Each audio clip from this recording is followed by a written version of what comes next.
Ya, halo guys, assalamualaikum warahmatullahi wabarakatuh. Selamat pagi ya buat kalian semua pemirsa channel TV Vlog, channel kebanggaan kita semua. Terima kasih buat kalian semua yang masih setia nonton channel ini, nyimak terus update video di channel ini ya, dan udah like, komen, dan subscribe. Saya doakan semoga kalian semua dipermudah rezekinya ya di saat-saat pandemi yang sulit ini ya. Kita sebagai rakyat Indonesia ini senasib ya, semua merasakan hal yang sama rata. Di video kali ini gue pengen ngelanjutin yang kemarin, yang info dari tukang ayam itu ada program vaksinasi di sekolahan SDN Cengkareng Timur 03. Gue pengen ke sono, cuman pengen ngeliat-liat aja sih kondisinya seperti apa ya. Syukur-syukur nanti dapat orang yang bisa diwawancarai. Pak Haji, ya, gitu. Bisa diwawancarai, kita tanya-tanya tentang pengalaman dia setelah disuntik. Coba aku ikut. Pak. Hei, halo. Halo bapak-bapak.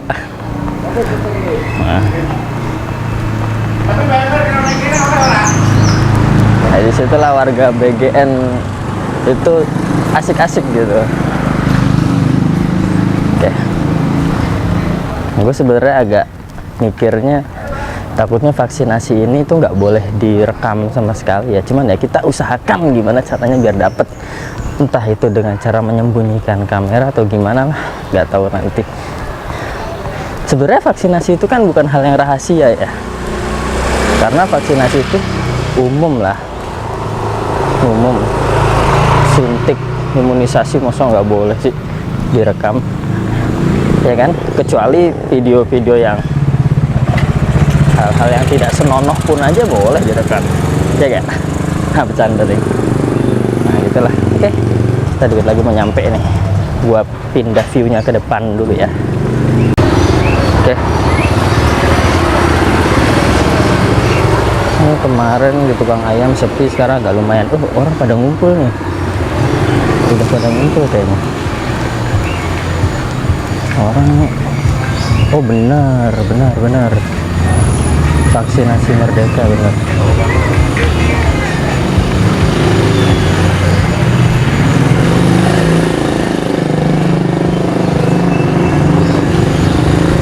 Bang, itu ada apaan bang, rame-rame tumben sekolahan? Vaksin. Oh, vaksin. Abang udah divaksin di sini? Oh gitu. Nah guys, ini kayaknya di depan gerbang sekolah 03 ada bapak-bapak pakai baju polisi gitu. Ini kayak pengamanan ya. Gue takutnya nih kalau ngerekam-rekam ini nggak boleh nih. Gue takutnya pengen masuk ditanyain mau keperluan apa, mau daftar apa atau gimana nih. Gue usahain deh, semoga dapat videonya ya. Nah, beginilah guys kondisi dari SDN Cengkareng Timur 03 ya. Gue zoom aja dari sini ya. Orang pada rame nih di sini. Ya kan ada tulisan vaksinasi Merdeka.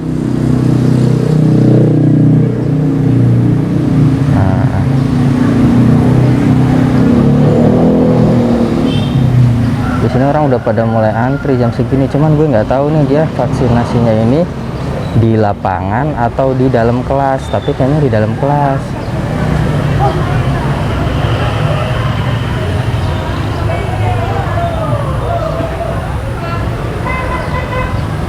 Nah, begitulah guys.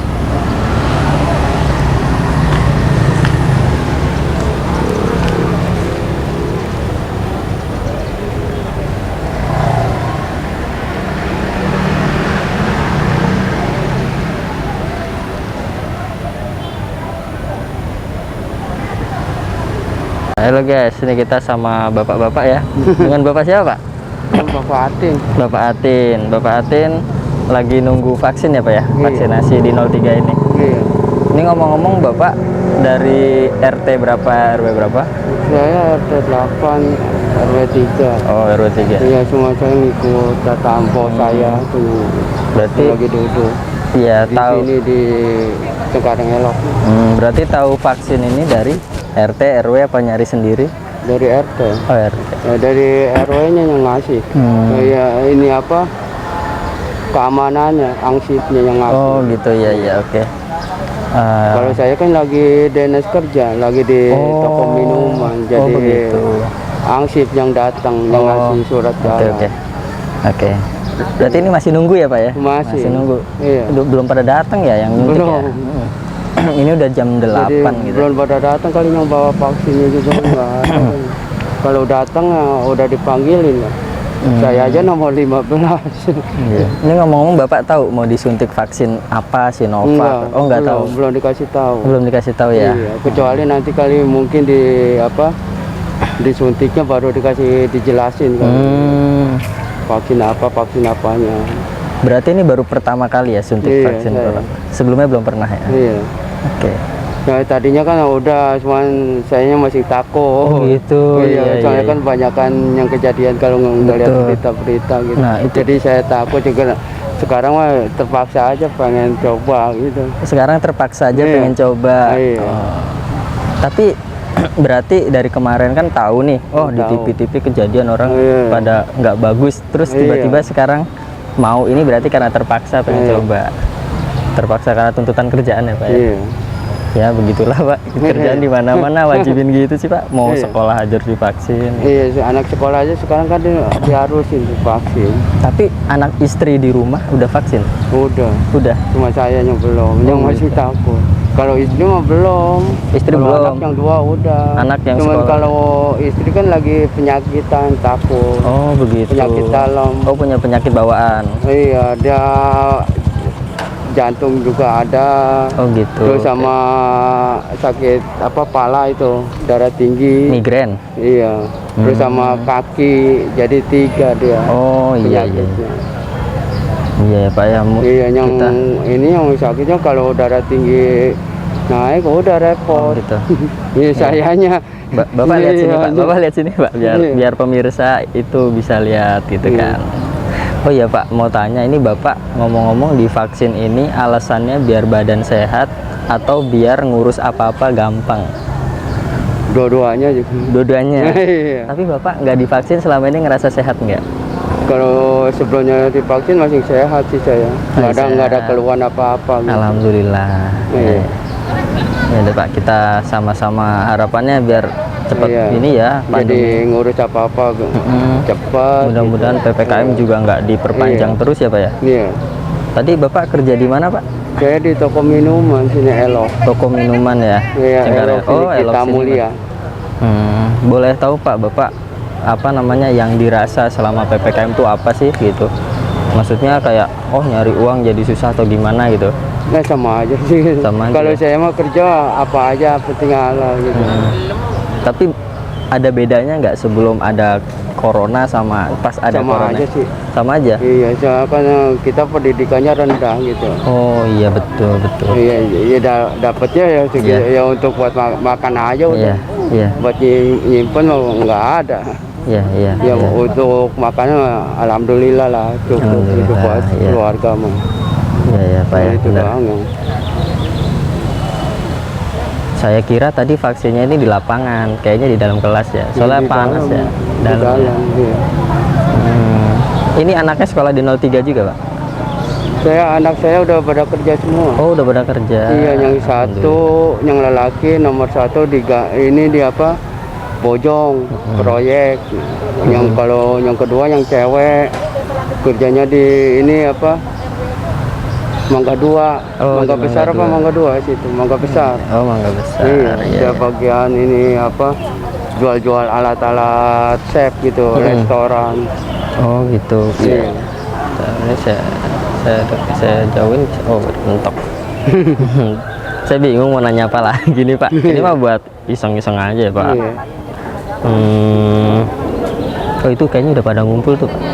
Lagi nunggu kan. Iya. Tuh orang pada disuruh ngumpul. Disuruh ini antri kali.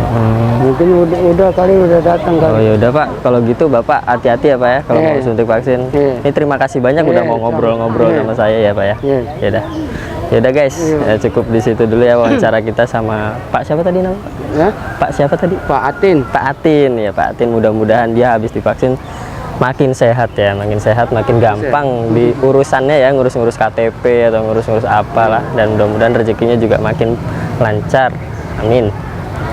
Udah guys, nanti kalau misalkan ada yang bakal gua rekam lagi akan gua rekam lagi, tapi sementara ini gua ini dulu deh, gua jeda dulu ya. Nah, halo guys. Nah, sekarang gue lagi di perumahan Pasar Cengkareng setelah tadi ngelihat antrean ya di vaksin yang pertama, tahap pertama itu di SDN Cengkareng Timur 03, dan ini yang tahap kedua ini di perumahan Cengkareng Elok. Beberapa temen gue udah ada yang tahap pertama dan sekarang tahap kedua. Sementara gue belum sama sekali. Nah, ini kita lihat kondisinya ya di perumahan Cengkareng Elok. Nah, ini dia guys, kondisi lagi antrean vaksin yang kedua di perumahan Cengkareng Elok ya.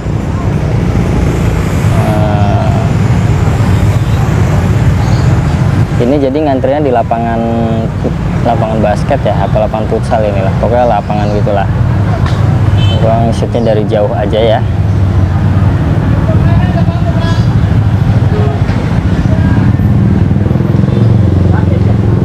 Ada orang juga lagi makan sarapan, mempersiapkan diri sebelum suntik vaksin ya.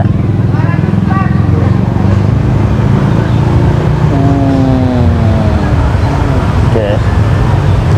Jadi cukup banyak yang udah vaksin tahap kedua di Cengkareng ini. Yang tadi juga di SD itu yang tahap pertama yang nyuntik dokternya tadi gue lihat cuma satu sih. Padahal pesertanya itu 2 RW, 200-an orang lah. Nah, jadi begini guys, gue mau sedikit sharing ya.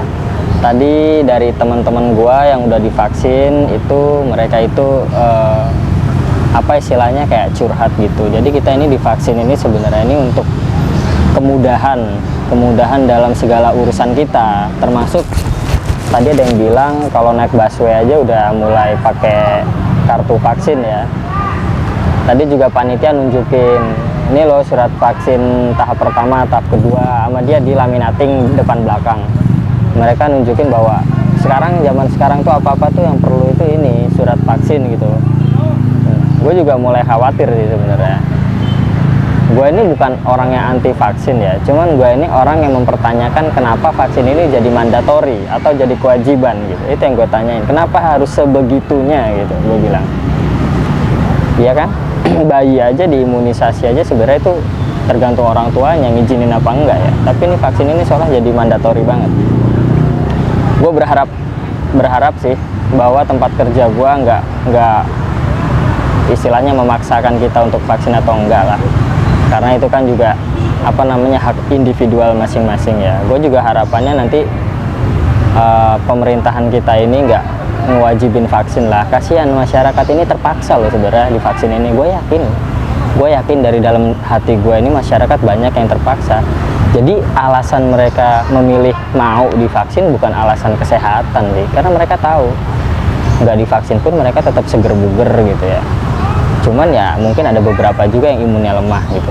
Cuman kalau gue bilang harus apa-apa harus pakai sertifikat vaksin, itu menurut gue hal yang dirasa kurang bisa diterima banget ya bagi sebagian orang ya, karena segala sesuatu yang sifatnya pemaksaan itu tidak baik, bahkan memaksakan seseorang menerima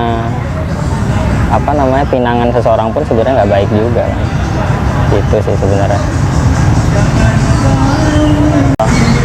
Dan gue pun sebenarnya mulai berpikir, gue takutnya nanti pengen masuk ke ke Indomaret, Alfamaret itu harus nunjukin bukti sudah divaksin gitu.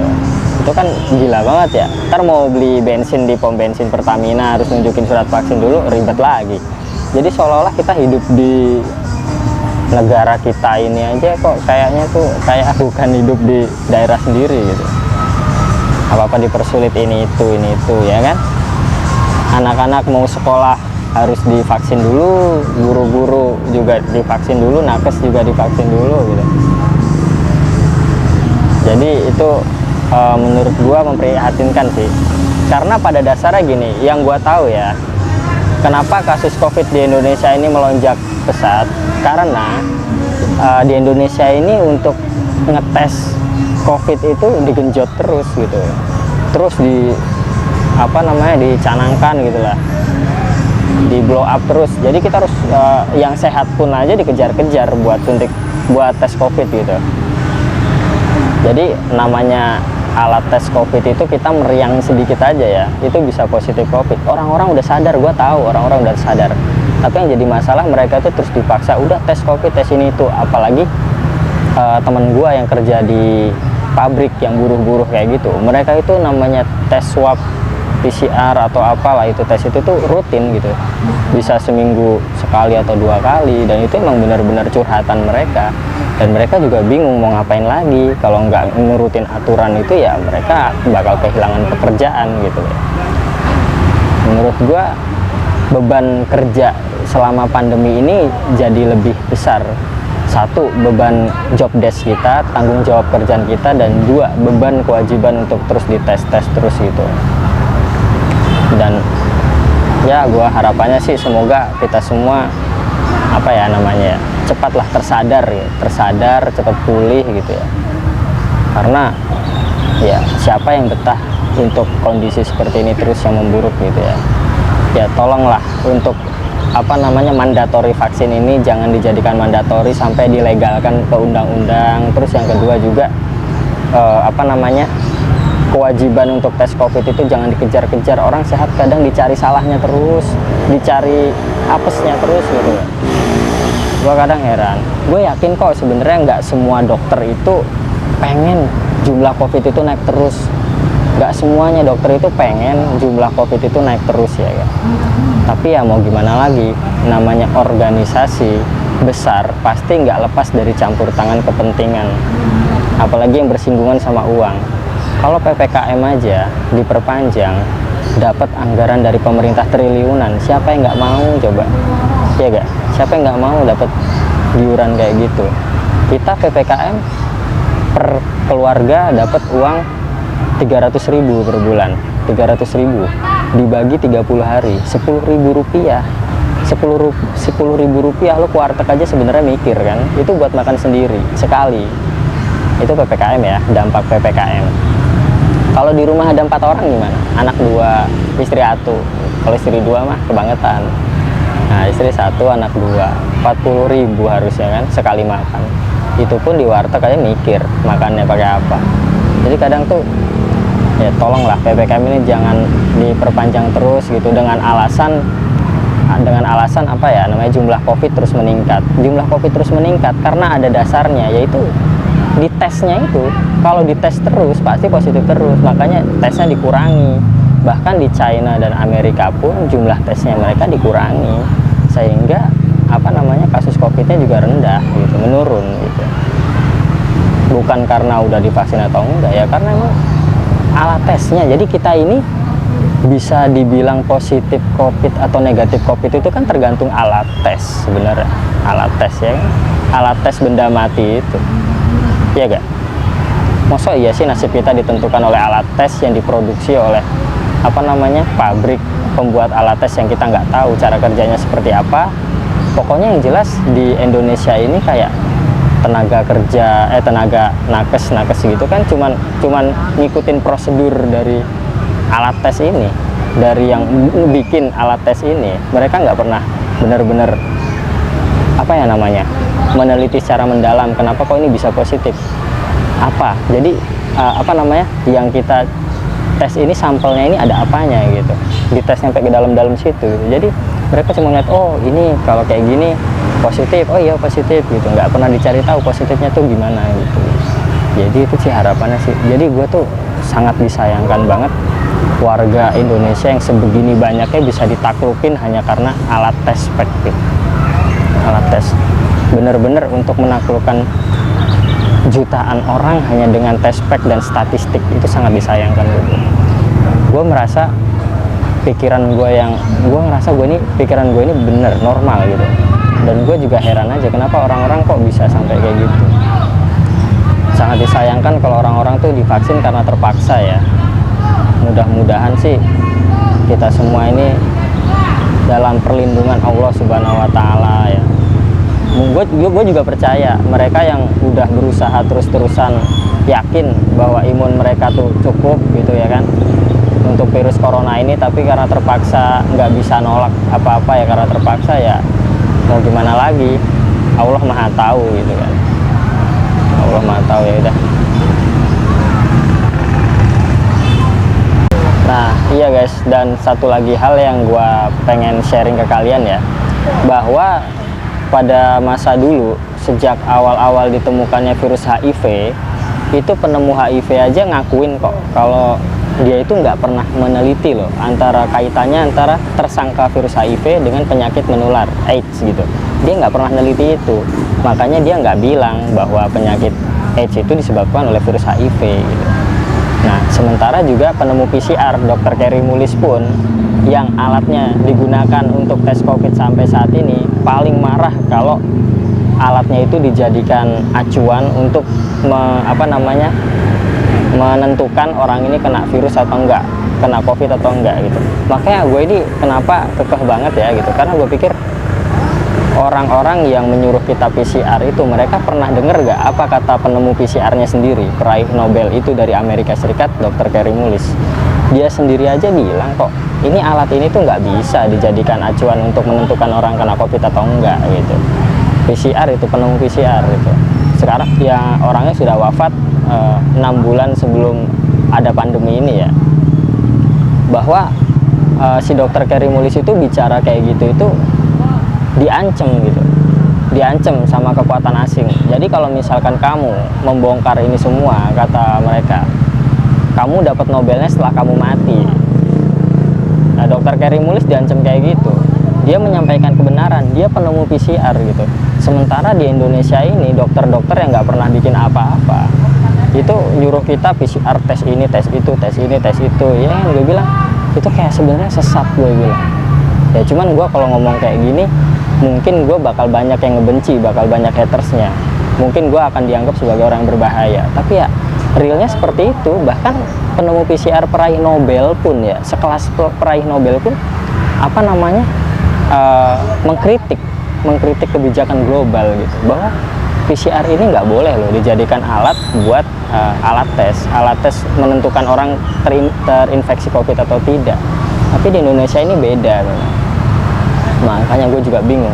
Makanya kita sebagai orang yang sebenarnya nggak tahu ya mungkin bisa dimaklumi, tapi kita yang sudah tahu ini kadang pengen divaksin itu jadi mikir, Dr. Kary Mullis saja bilang kayak gitu kok, di Indonesia ini kok beda sekali gitu. Makanya gue mendalami itu terus gitu. Dan sangat disayangkan ya kalau Dr. Kary Mullis itu sampai diancam sebegitunya gitu. Gue yakin kok Allah Subhanahu wa Ta'ala itu udah menciptakan segala sesuatunya ini untuk kebaikan manusia gitu, untuk menyembuhkan penyakit diri orang. Allah udah menyediakan sinar matahari pagi hari gitu, gratis gitu ya kan. Gue sebenarnya untuk sehat itu gratis, semua udah disediakan. Satu pertanyaan, yakin nggak kita divaksin 2 kali cukup dan pandemi ini berakhir? Yakin nggak? Kalau gue sih nggak yakin. Satu, selama ada pandemi ini, industri farmasi, industri pokoknya yang terkait sama obat-obatan kesehatan itu cuan banget. Sayang nih, kita bikin gimana caranya cuan ini terus panjang gitu, jangan berhenti sampai 2 kali vaksin doang gitu. Ya kalau misalkan udah selesai mau ngapain lagi, ya kan? Jadi namanya sifat serakah itu akan terus ada pada diri manusia. Tergantung manusia itu mengendalikannya, tergantung tingkat keimanan si manusia itu. Ya kalau misalkan depan mata ada ribuan triliun gitu hanya karena alat tes, hanya karena atas nama virus gitu, Siapa sih yang nggak mau bikin alasan gimana caranya pandemi ini terus panjang? Mereka kan terus bikin cara gimana pandemi ini terus panjang gitu kan. Gue sih nggak yakin 2 kali vaksin kelar gitu. Bahkan gini, tetangga depan rumah gue awalnya tuh nggak mau divaksin ya, mungkin karena ngeliat berita di TV juga takut ada kejadian-kejadian negatif yang nggak diinginkan. Akhirnya dia memutuskan untuk vaksin, alasannya ya begitulah, untuk kemudahan segala administrasinya, ya kan. Nah terus gini, yang lucunya nih, tetangga gua ini pas pembagian BLT nggak dapet karena namanya nggak ada di daftar administrasi lah. Dia kecewa dong. Ya udah, akhirnya vaksin kedua nggak mau lagi, percuma kan udah berkorban vaksin nggak dapat BLT gitu. Pikir dia begitu ya. Ya mau gimana lagi ya, gue juga nggak bisa bantu apa-apa kalau kayak gitu. Itu mah tergantung dari sananya kan, administrasinya. Cuman ya gitu, untuk BLT selanjutnya ini wajib ada sertifikat vaksin. Jadi sertifikat vaksin ini udah kayak jadi hal yang wajib banget gitu. Pokoknya penting banget itu. Ya, halo guys.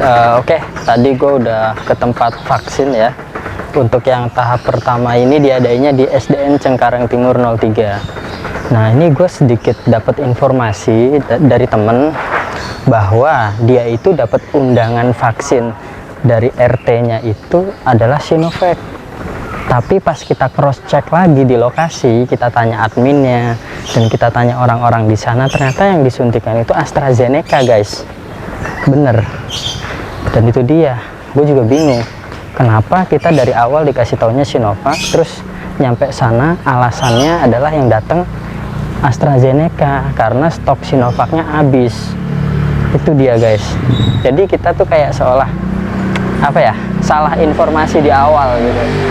Ya gue nggak tahu nyebutnya apalah, atau itu mau disebut prank atau disebut apalah, tapi yang jelas seperti itu. Yang padahal kita tahu banyak orang yang udah divaksin AstraZeneca itu efeknya itu lebih parah daripada Sinovac.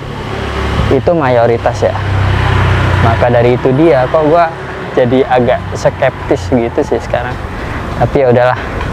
Mudah-mudahan ini jadi pembelajaran kita bersama untuk lebih hati-hati lagi ya untuk vaksinasi ini. Karena gini, vaksinasi itu istilahnya kita ini mengizinkan zat asing, ya kan? Zat asing masuk ke dalam badan kita. Ini untuk badan kita, masuk ke badan kita, jadi kita harus selektif, hati-hati banget gitu.